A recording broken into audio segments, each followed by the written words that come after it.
দুই বোন মিলে বাসায় কী আয়োজন করলাম আর কে এত এত সবজি মিষ্টি নিয়ে আসলো সবই থাকবে ব্লগ। আসসালামু আলাইকুম সবাইকে, কেমন আছেন আপনারা? সবাই দেখেন চারটা মিলে যা করে পুরো ঘর উতাল পাতাল করে ফেলে। বার্গের থেকে পিৎজা অর্ডার করেছিল, তো ফুড পান্ডা অর্ডার করাতে এটা আস্তে আস্তে একটু লেট হয়ে গিয়েছিল। তো সব বাচ্চারা এটা দেখে খুবই খুশি, তারা পিৎজা খাবে, কিন্তু পিৎজা কিন্তু খুব বেশি খেতে পারে না, খুব ঝাল হয়। আর আরেকজন খেতে পারবে না কিন্তু ধরতে পারবে ঠিকই। তো দুই টাইপের পিৎজা অর্ডার করা হয়েছিল। এটা ছিল মিডিয়াম সাইজের পিৎজা। তো এটা ছিল একটা পিৎজা, সসেজ পিৎজা, যেটা আমাদের আকসা বেবি খুবই পছন্দ করে। আর এটা ছিল মিটি মিট বক্স না কি জানি একটা পিৎজা, যাই হোক।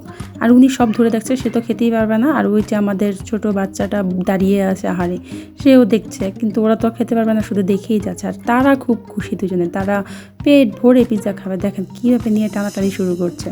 রাতে আর পিৎজা খাওয়ার পরে কেউ ভাত খায়নি বা কেউ কিছুই খায়নি। আর এটা দেখেন আমাদের বাবাটা সেদিন যে কি খুশি ছিল সব বাচ্চাদের সাথে, মানে সেই একা নাচানাচি করছিল আর কি লাফালাফি পাড়াপাড়ি, পুরো ঘর ওই উঠে রাখছিল।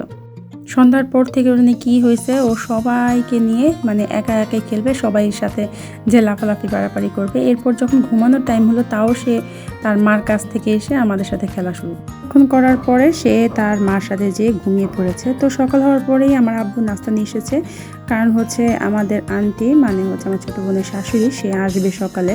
তো নাস্তা অনেক কিছু ছিল, সুগন্ধা থেকে পাউডার, খাসির পায়া, ভাজি, ডাল, তারপর হচ্ছে ডিম। তো নাস্তা খাওয়ার পর দুপুর রান্নাবাড়া শুরু হয়ে গিয়েছিল। তো মা দুপুর রান্নাবাড়া শুরু করে দিল। আজকে বিরিয়ানি রান্না করেছে, চিকেন বিরিয়ানি। অনেক চাপ থাকার কারণে তখন ভিডিওটা করতে পারিনি, তাই পরে ভিডিওটা করে দেখিয়ে দিলাম আপনাদের। তো আমাদের আন্টি যখন এসেছিল অনেক কিছু নিয়ে এসেছে। তিনি আসলাম থেকে বরফি, এটা খুবই মজা ছিল, কাঠবাদামের বরফি। তারপর এটা দই ছিল, তারপর এটা কালো জাম ছিল, তারপর লাড্ডু ছিল, আর এটা ছিল পাউরুটি। মানে খাবারগুলি এত মজা ছিল, বিশেষ করে লাড্ডুটা। তো আমি মিষ্টি খেতে খেতে যে দেখি আন্টি অনেক সবজি এনেছে। আপনাদের সবজিটা একটু পরেই দেখাবো, আগে দেখেন আন্টি কত আয়োজন করে কত কিছু এনেছে। আর আরও কিছু আছে যেটা আপনাকে আমি এখনই দেখিয়ে দেব।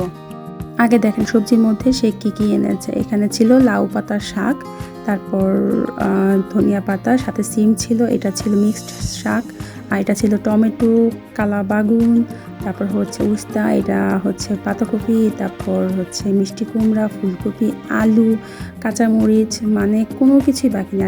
এতে যা যা সবজি থাকে আন্টি সব সবজি আমাদের জন্য নিয়ে এসেছে, মানে ইচ অ্যান্ড এভরিথিং যা যাদের সবই নিয়ে এসেছে।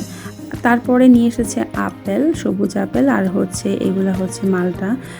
কিন্তু আবার মাছও নিয়ে এসেছে, এটা ছিল অনেক বড় একটা শোল মাছ। আর সাথে এই যে দুধ নিয়ে এসেছিল, আর এটা নিয়ে এসেছিল হচ্ছে কাতল মাছ। এটা আন্টি কেটে নিয়ে এসেছিল, তাই অনেক অল্প দেখাচ্ছে, বাট এটা কিন্তু অনেক পরিমাণে ছিল, আমার আলগি দিতে সমস্যা হচ্ছিল। আর এটা ছিল আমাদের গোলু বাবা, সে হচ্ছে মানে খেলা করছিল। আর এখানে হচ্ছে আমাদের আকসা বেবি। তো সবাই আমরা মিষ্টি খেয়ে যা যার বাসায় সহি সালামতে চলে গেলাম। আল্লাহ হাফিজ।